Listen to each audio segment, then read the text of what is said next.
أعوذ بالله من الشيطان الرجيم. بسم الله الرحمن الرحيم. أستغفر الله ربي وأتوب إليه والحمد لله رب العالمين.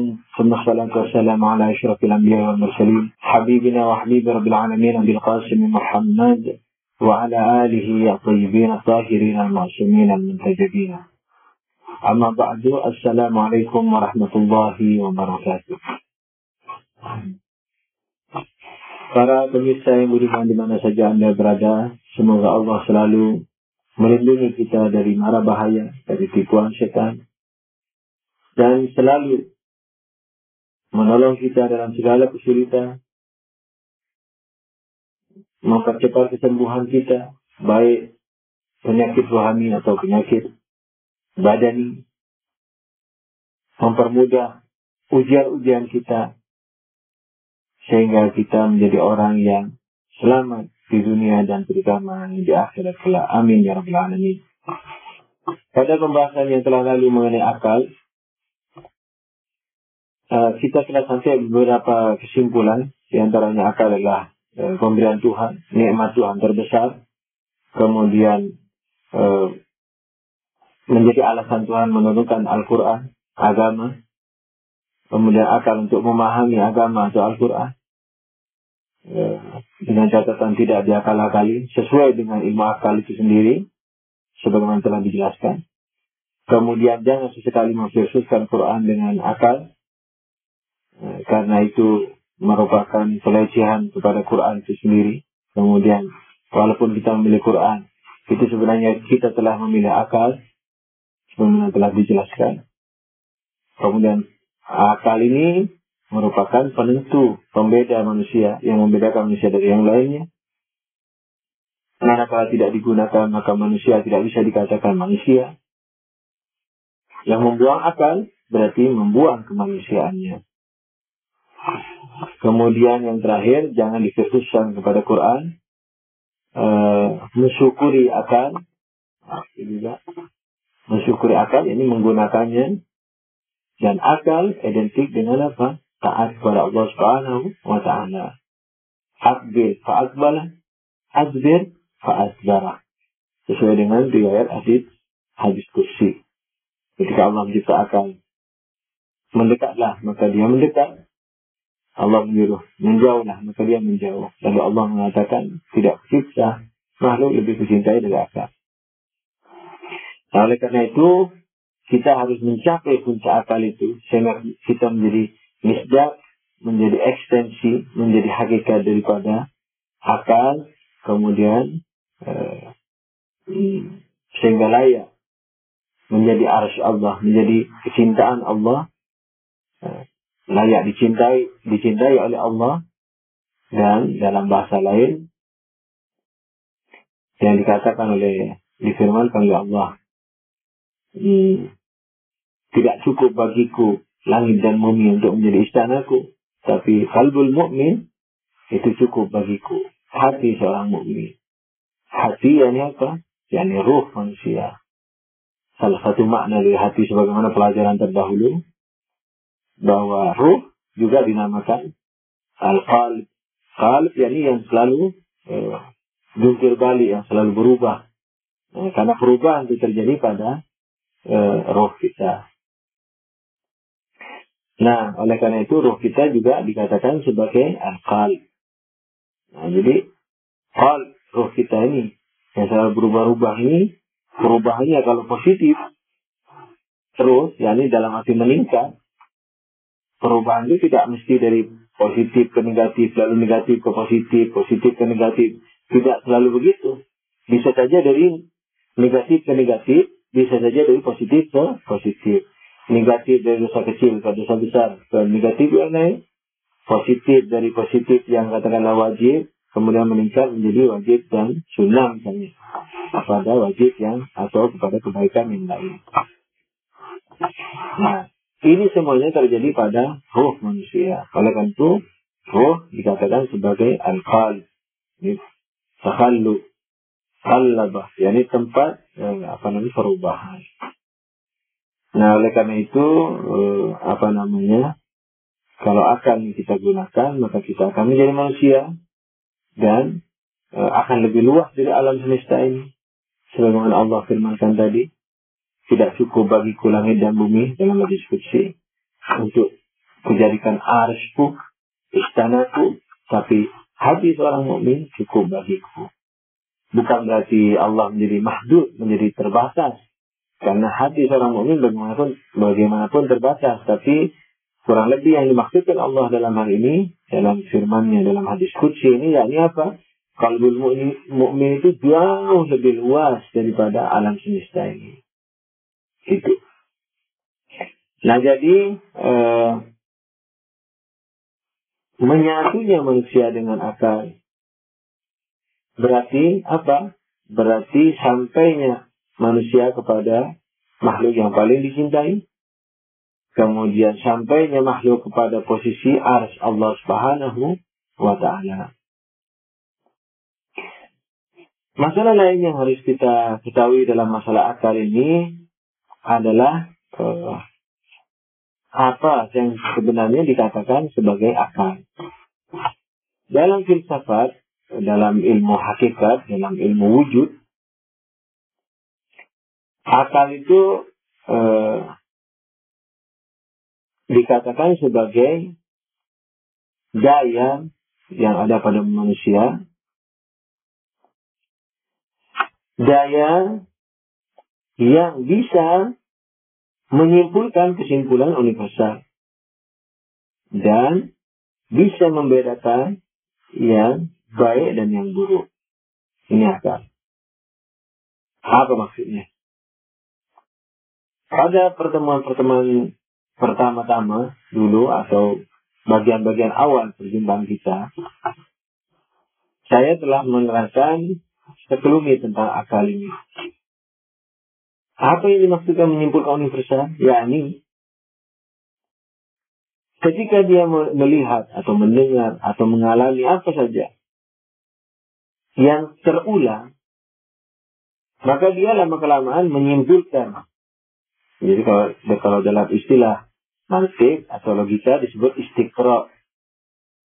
Penyimpulan dari individu. Jadi individu yang banyak lalu disimpulkan. Misalnya melihat api A, menyentuh api A, api B, api C, disentuhi. Sekarang menyentuh api, besok menyentuh api, lusa menyentuh api, tahun depan menyentuh api. Dan seluruhnya panas.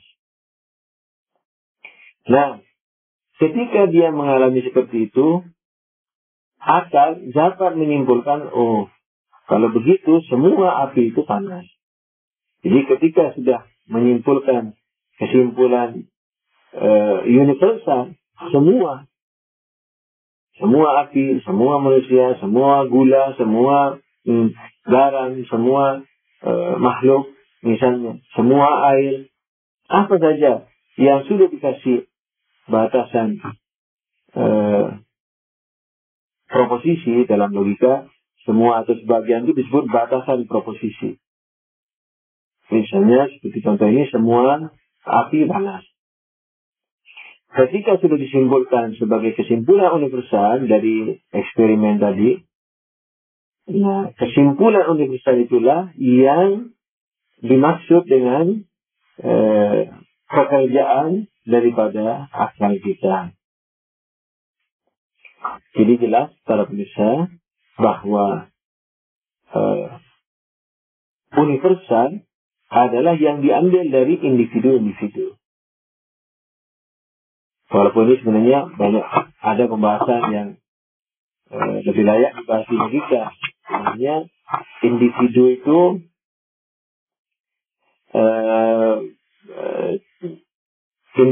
ada dua sebenarnya, individu luar, ada individu dalam. Ya, misalnya api A yang ada di luar, api B yang ada di lilin A, kemudian api D yang ada di lilin B, dan seterusnya. Ini individu yang ada di luar. Kemudian di dalam akal kita punya gambaran lilin A, lilin B, api A, api B, dan seterusnya. Nah, ini yang disebut pahaman. Nah, sebenarnya penyimpulan universal itu tidak langsung diambil dari individu yang ada di luar. Nah, individu yang ada di luar ini sebenarnya terekam dalam diri kita, dalam akal kita. Kemudian dari situ dikatakan bahwa apa? Bahwa api-api yang banyak dalam akal saya ini, itu bisa saya simpulkan sebagai api. Jadi, ketika saya simpulkan sebagai api, maka itulah kesimpulan universal atau semua api panas. Kan ada api A, ada api B, ada api C, dan seterusnya. Lalu saya simpulkan api.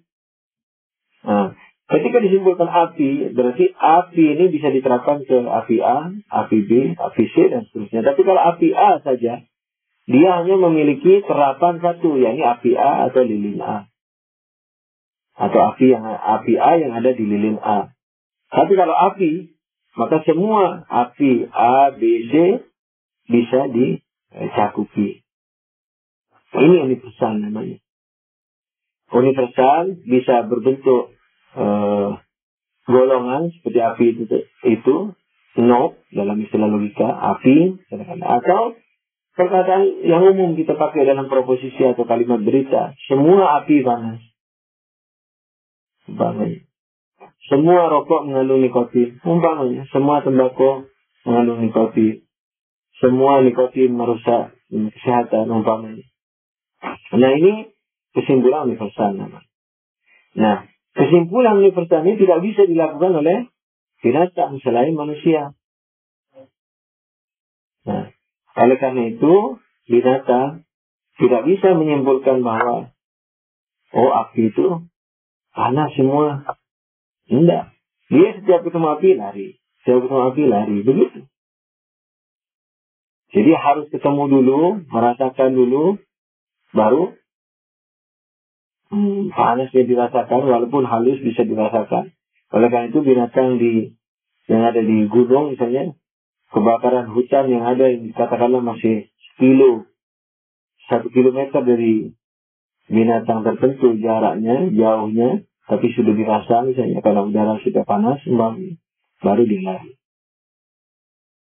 Dan seterusnya. Nah, kesimpulan universal, ini hanya dimiliki oleh manusia.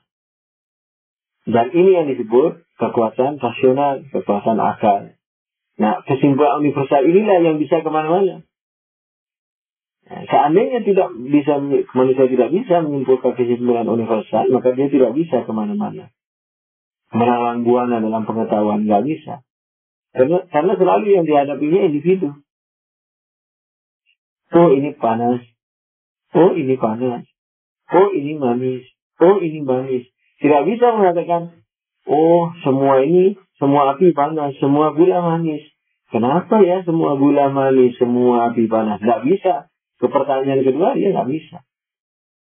Baru di pertanyaan pertama saja. Jadi ketemu saja sama api A, panas. Api B, panas. Api C, nggak tahu. Kalau belum dirasa. Setelah dirasa, panas. Jadi dia tidak bisa menerapkan universal kepada individunya. Dengan kata lain apa, saudara? Dengan kata lain, wahai para pemirsa, dia tidak bisa berargumentasi. Nah, oleh karena itu, argumentasi itu hakikatnya apa? Menerapkan kesimpulan universal kepada individunya. Dengan bahasa yang lebih jelas, menerapkan premis mayor kepada premis minor. Misalnya, ini garam. Ini premis minor. Lalu, premis mayornya apa?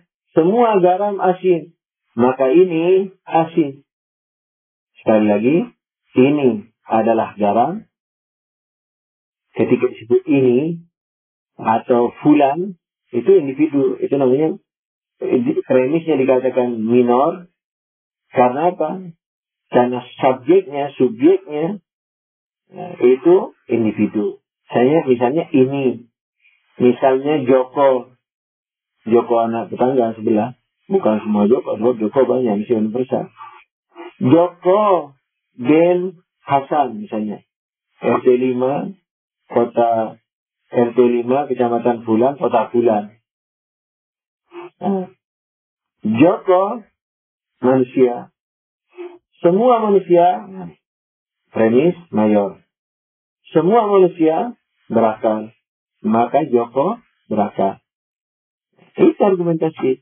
Jadi argumentasi apa? Penerapan universal kepada individu. Nah, ketika makhluk tidak bisa menyimpulkan kesimpulan universal, maka dia tidak bisa berargumentasi. Dan argumentasi penerapan universal kepada individualnya, kepada partikularnya, kepada individunya, kepada yang juz'i. Nah, oleh karena itu, yang tidak memiliki akal, tidak memiliki kesimpulan universal, yang tidak memiliki kesimpulan universal, maka dia tidak bisa argumentasi. Ketika tidak bisa argumentasi, maka dia tidak bisa mengadakan pembenahan, pembelaan, pembenaran, pensalahan, tidak bisa. Salah benar tidak mengerti. Dia tidak dapat mengerti mana salah dan mana benar. Karena ketika ditanya kenapa, dia tidak bisa menyusun premis mayor minornya itu. Kenapa gula manis? Tidak bisa. Kenapa api panas? Tidak bisa. Berpikir ke sana juga tidak bisa. Nah, oleh karena itu, yang bisa melakukan itu hanya yang memiliki modal apa? Penyimpulan kesimpulan universal. Lalu menerapkan ke individu. Tentu dengan penelitian. Misalnya jawaban kepada kenapa gula manis, dikritik. Tapi dia sudah punya pertanyaan itu karena apa? Karena semua gula manis. Karena semua api panas. Lalu dia mikir, kenapa ini manis, kenapa itu panas? Pasti ada sebabnya. Jadi beranjak dari kesimpulan universal, kemana? Dia berpindah kepada pertanyaan. Mengapa? Lalu dia menyusun premis mayor minor. Dengan penelitian istiqro tadi. Misalnya laboratoris, terserah. Lapangan, penelitian buku, terserah. Nanti penyimpulan. Nah, dari penyimpulan, penerapan. Penerapan kepada apa yang disebut minor tadi. Nah, dengan demikian dapat disimpulkan bahwa akal ini dapat digunakan untuk menyimpulkan kesimpulan universal dan dari situ kembali menerapkannya kepada individu dengan katakanlah penyusunan premis mayor minor, dan ini yang disebut argumentasi. Jadi katakanlah bahwa akal itu bisa untuk argumentasi. Nah, dengan cerita yang dengan hikayah yang telah disebutkan tadi, yakni menyimpulkan universal, kemudian bertanya, kemudian berdalil, dan seterusnya. Dengan demikian dapat disimpulkan akal. Karena dia menyimpulkan kesimpulan universal, maka dia bisa menyusun argumentasi. Maka dia bisa mengerti mana yang salah, mana yang benar. Dalam batasan dia tentunya. Tapi minimal dia punya potensi untuk mengenali mana yang benar dan mana yang salah.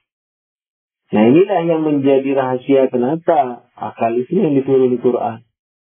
Bukan perasaan manusia yang dituruni Quran. Makanya di dalam Quran mungkin tidak dapat ditemui afala tahisun misalnya. Apakah kalian tidak berperasaan? Kayaknya nggak ada di Quran. Yang ada afala ta'qilun. Tidakkah kamu menggunakan akal ini? Misalnya. Jadi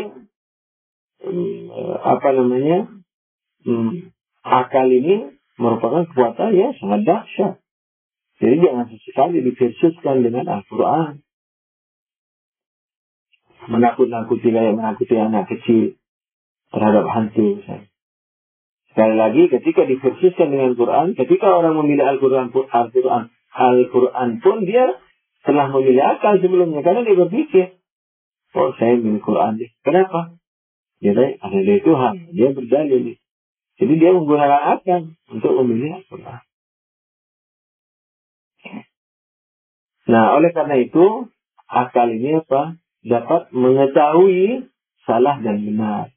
Nah, ini tujuan sebenarnya inti dari perincian tadi. Sebenarnya saya ingin menuju kepada kesimpulan. Ini apa?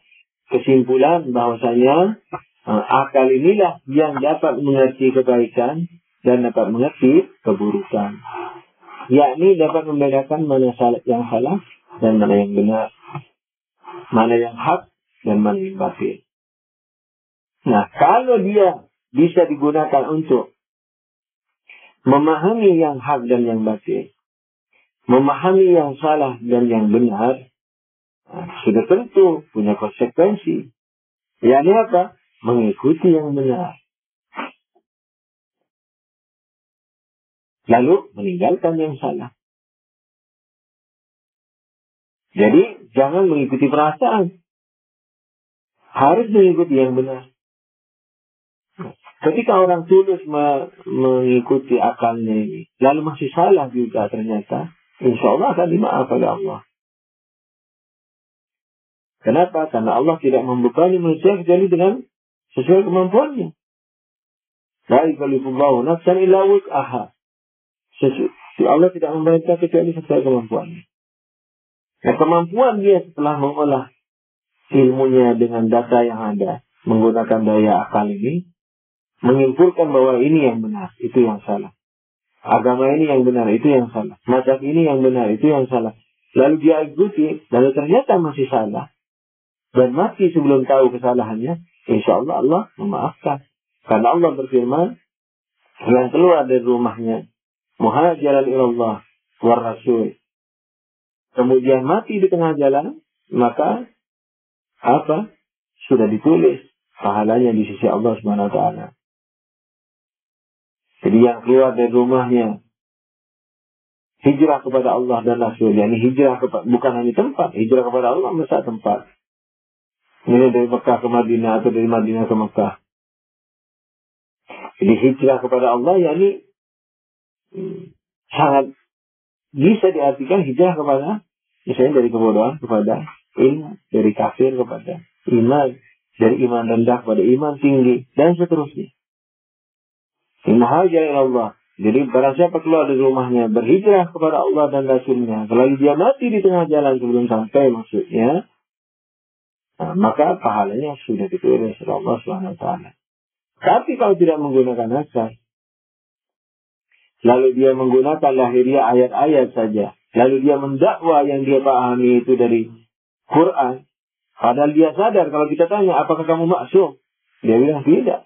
Kalau kamu tidak maksum, bagaimana kamu memastikan yang kamu pahami dari Quran itu bahwa itu Al-Quran yang dimaksudkan Allah?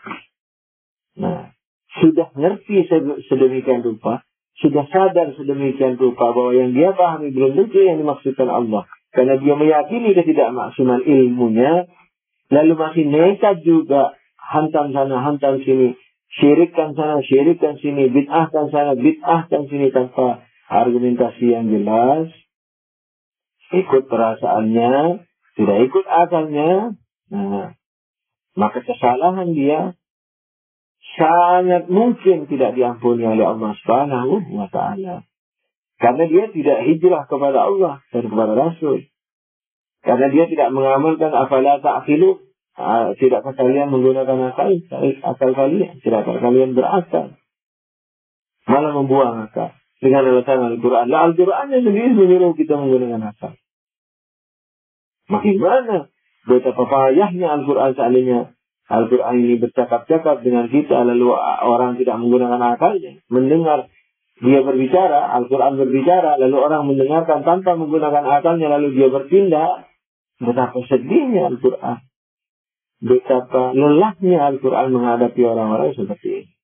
Sementara apa? Dia mengatasnamakan Al-Quran. Nah, oleh karena itu, para pemirsa yang beriman, menggunakan akal ini adalah apa? Akan mengerti kebenaran. Jadi sesuai dengan bimbingan agama dan Al-Quran. Nah, jadi akal, nikmat terbesar, alasan perlunya Al-Quran, alat untuk memahami Al-Quran, tidak bisa dipersuskan dengan Al-Quran. Kemudian apa? Identik dengan taat, dan Allah akan menambah nikmatnya kepada kita. Kemudian akal ini apa? alat untuk kesimpulan universal. Karena itu dia bisa bertanya, oleh karena itu dia bisa mencari jawaban, berargumentasi, dan membedakan kebenaran dari kesalahan. Lalu apa? Mengikuti kebenaran. Ini akal. Jadi jangan sampai akal ini dari awal sudah bekerja, sampai sudah tahu kebenaran, dia tidak ikuti. Nah, ini bukan akal. Belum akal sempurna. Makanya Amirul Mukminin alaihissalam, Imam Ali alaihissalam mengatakan kurang lebih al-alim bila amal. Kalau dulu kita dengar tersajar bila sama, seperti pohon tidak berbuah. Nah, itu masih mendingan. Daunnya bisa buat makan binatang atau buat manusia makan. Sebagian misalnya suku Indonesia suka makan daun muda dari pohon-pohon misalnya. Rantingnya bisa buat kayu bakar, pohonnya masih bisa buat rumah, perahu, dan seterusnya. Buat alat-alat. Masih mendingan, ada manfaatnya. Kalau diumpamakan, orang alim tak beramal ibarat pohon tak berbuah. Emangnya manfaat hanya dari buah. Tapi kalau Imam Ali tidak. Imam Ali mengatakan, alaihissalam, al-alim bila amal laysa bi'alim. Orang alim tak beramal, bukan orang alim. Yani apa kalau dalam kajian kita? Orang berakal tak beramal, tak berakal. Orang berakal tidak mengamalkan akalnya, berarti dia tidak berakal. Nah, karena akal apa? Dua pekerjaannya. Mencari yang benar, kemudian apa? Mengamalkan yang benar. Akal sendiri yang menyuruh itu. Harus konsekuen kamu. Itu akal menyuruh kita. Wahai manusia yang memiliki aku, kalian harus konsekuen terhadap yang ku ketahui, terhadap apa yang telah kau lakukan terhadapku dalam mencari kebenaran. Nah, ketika kamu dapat, kamu harus konsekuen. Ini akal. Maka itu al-alim bil amal alim. Orang alim tak beramal bukan alim. Orang berakal tidak beramal berarti dia tidak berakal. Saya kasih contoh misalnya, saya dengan penelitian misalnya, di sini ada minuman, setelah diteliti, ternyata apa? Di salah satunya itu akal saya, karena saya bawa ke laboratorium.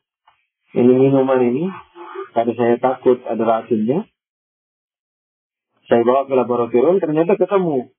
Di antara 10 gelas yang ada air minumnya itu, 1 ada racunnya. Lalu saya minum. Anda sendiri mungkin tertawa, tersenyum mendengar penjelasan saya. Nah, itulah akal yang tidak konsekuen. Padahal kita sering memposisikan memposisikan diri kita seperti ini. Sudah tahu maksiat, masih dilakukan. Kalau kita contohkan dengan minuman racun, kita tertawa. Tapi maksiat kita tidak tertawa. Langsung kita mengatakan apa manusia mahalil khata' wa nisyan. Apa hubungannya dengan lupa? Apa dengan hubungannya dengan khata'? Khata' keliru tidak dosa. Mau minum misalnya air terkeliru bir, tidak dosa. Mau minum air lupa kalau itu bir, tidak dosa. Padahal ini sengaja sudah tahu ada bir, sudah tahu racun diminum. Nah, ini dosa. Tidak bisa kita bergelir al-insan mahalil khata' wa nisyan. Tidak ada hubungannya. Nah, oleh karena itu, kalau kita dengan contoh racun tadi sudah diselidiki, dibawa ke laboratorium, kadang-kadang ngajinya di laboratorium, istilahnya kalau ngaji kita, menelitinya sebulan di sana. Ketahuan yang satu ini ada racun, lalu diminum. Nah, ini kan tidak sehat namanya. Jadi, akal, yakni mengetahui dan konsekuen terhadap pengetahuannya. Adbil, fa'adbalah, adbir, fa'adbarah. Manakala Allah mencipta akal, Allah pertama kali mengatakan kepada akal, adbil. Datanglah maka dia datang, adbil, membelakang, menjauhlah maka dia menjauh. Makanya Allah katakan, tidak kucintai makhluk melebihi akal. Jadi akal yang tidak diamalkan bukan akal. Semoga Allah selalu memberikan bimbingan kepada kita, memperbesar nikmat kita ini, yakni akal, yang berupa akal ini, sehingga kita selalu menambah ilmu dan selalu menambah amal sesuai dengan perkembangan ilmu itu, sehingga kita menjadi orang yang pada saatnya nanti sebelum mati menyatu dengan akal, tidak ada campuran maksiat sama sekali, tidak ada campuran kesalahan misalnya, sehingga kita menjadi yang paling dicintai oleh Allah Subhanahu wa taala dalam makhluknya ini. Amin ya rabbal alamin. Allahumma shalli ala Muhammadin wa alihi tahirin. Wabillahi taufiq wal hidayah. Wassalamualaikum warahmatullahi wabarakatuh.